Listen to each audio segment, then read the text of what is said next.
Hala, parang magkakaroon na ng mini zoo. Yes!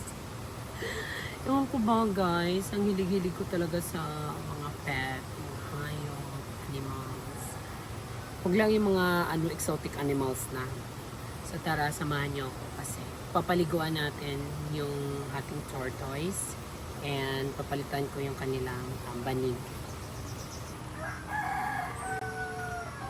So, yung dating litter box ni Milky, ayan, ginawa ko na munang bahay. Pero, hinugasan ko yan, sinanitize ko. Yan na muna yung kanilang pinaka-cage, ayan. So, sinasapinan ko lang yan siya ng, dahon. Ayan. Maligo na kayo.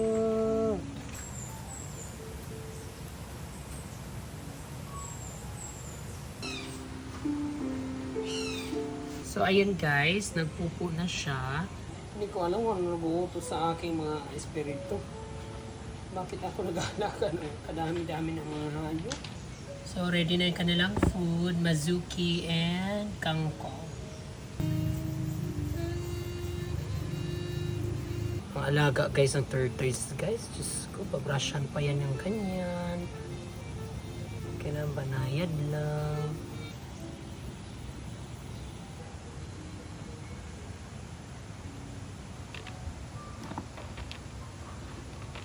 Mag-pray kayo ha, mag-pray. Malakas yung kumain, mag-pray kayo na marami tayong pambiling food.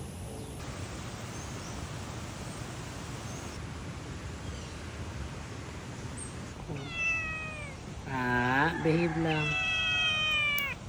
Shh! No ha, no bite ha. Last na, last na. Tutanggalin mo ito. Bibi. Maliligo mamaya ha, maliligo. Baka magtaka kayo guys, bakit nakatali to si Perla? Malikot! Tumatakbo-takbo hanggang doon sa camping site. Baka makabother ng mga guests. Kaya ayan, pinali ko na lang siya. Pero hindi naman siya naanoy sa tali. Yun lang, hindi makagala.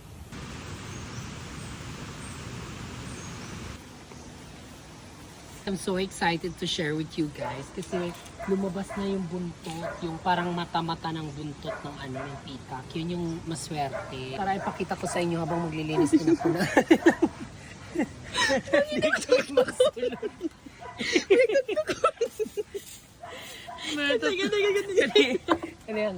Ayan guys, oh, ayan. Wow, so beautiful.